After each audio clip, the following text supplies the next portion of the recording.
গৌর বা গারা। দেখতেই পাচ্ছ ভূমিরূপটা দেখতে অনেকটা কিসের মতো, বটগাছের মতো বা ব্যাঙের ছাতার মতো, তাই না? তাহলে ভূমিরূপটা কাকে বলে?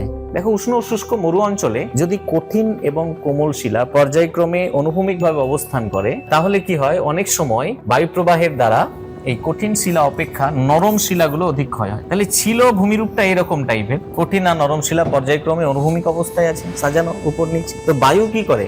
বায়ুর অবঘর্ষ ক্ষয়ের দ্বারা, এখানে কোন ক্ষয়টা কাজ করছে? বায়ু নুড়ি কাঁকড় বালিগুলো ওই শিলাখণ্ডের উপর আঘাত করছে, যার ফলে কঠিন শিলা অপেক্ষা নরম শিলাগুলো অধিক ক্ষয় হয়। এই অবস্থায় কি হয়, এই নরম শিলাটা অধিক ক্ষয় হয়ে গিয়ে মাঝখানা সরু হয়ে গেছে, আর মাথার দিকটা কি হয়ে গেছে? চওড়া হয়ে গেছে। এবং দেখতেই ভূমিরূপটা কিসের মতো?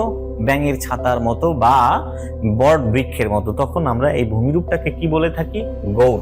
অনেকে এরকম ভূমিরূপ পেলে এখানে দাঁড়িয়ে গৌরকে ধরে ছবি তোলে, দেখবে গুগলে অনেক ছবি পেয়ে যাবে। কোথায় দেখতে পাওয়া যায়? আমরা আফ্রিকার সাহারা মরুভূমিতে ঘুরতে গেলে দেখতে পাবো, ওর উত্তর পশ্চিম দিকে অসংখ্য গৌর দেখতে পাওয়া যায়।